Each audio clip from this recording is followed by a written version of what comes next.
మాజీ ఎమ్మెల్యే గ్రంథి శ్రీనివాస్‌కు పొమ్మనలేక పొగబెట్టారా? ఆయన స్థానిక నేతల తీరుతోనే బయటకు వెళ్లిపోయారా? జగన్ చుట్టూ కోటరీతోనే వైసీపీ నేతలు గుడ్ బై చెప్తున్నారా?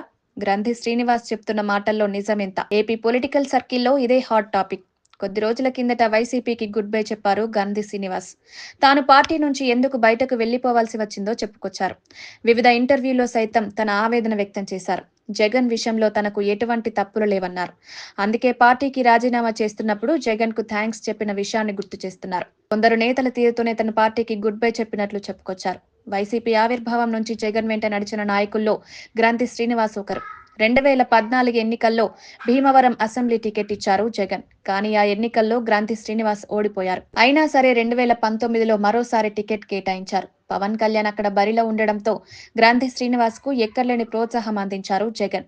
పవన్ కళ్యాణ్‌పై గెలిస్తే మంత్రి పదవి ఇస్తానని కూడా ఆఫర్ చేశారు. రెట్టింపు ఉత్సాహంతో పనిచేసిన గ్రంథి పవన్ కళ్యాణ్‌పై గెలిచారు. కానీ రకరకాల సమీకరణల నేపథ్యంలో గ్రంథి జగన్ మంత్రి పదవి ఇవ్వలేకపోయారు. అయినా సరే పార్టీలోనే కొనసాగారు. ఈ ఎన్నికల్లో సైతం వైసీపీ అభ్యర్థిగా పోటీ చేశారు. కానీ ఈసారి ఓడిపోయారు. ఎన్నికల ఫలితాలు వచ్చిన తర్వాత కొంత మౌనం పాటించారు. రాష్ట్ర వ్యాప్తంగా అన్ని నియోజకవర్గాల నేతలతో సమీక్షించే క్రమంలో జగన్ గ్రంథి శ్రీనివాస్‌ను పిలిచారు.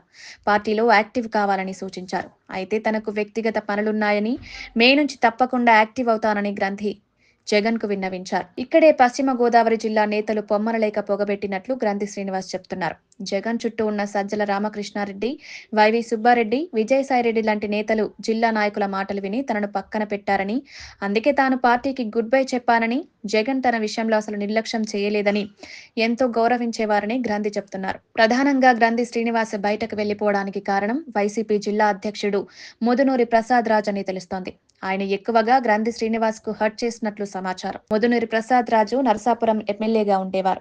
ఆయన భీమవరం నియోజకవర్గంలో వేలు పెట్టారన్న ఆరోపణలు వినిపించాయి.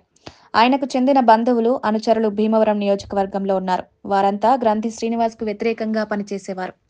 నర్సాపురంలో వైసీపీగా ఉండేవారు. భీమవరానికి వచ్చేసరికి మాత్రం రాజకీయ ప్రత్యర్థులకు చేతులు కలిపేవారట. అదే వ్యక్తులను తన వెంట తీసుకొని ప్రసాద్ రాజు అసెంబ్లీ లాబీల్లో తిప్పేవారట. వీటన్నింటినీ గమనించి గ్రంథి పెద్దగా పట్టించుకోలేదు. కానీ ఎన్నికల ఫలితాల అనంతరం భీమవరం నియోజకవర్గంలో కనీస సమాచారం ఇవ్వకుండా పార్టీ సమావేశాలు నిర్వహించడంతో గ్రంథి పూర్తిగా మనస్తాపానికి గురయ్యారట. అందుకే పార్టీకి గుడ్ బై చెప్పారని, ఇందులో జగన్‌పై ఎటువంటి కోపం లేదని కూడా చెప్తుండడం విశేషం.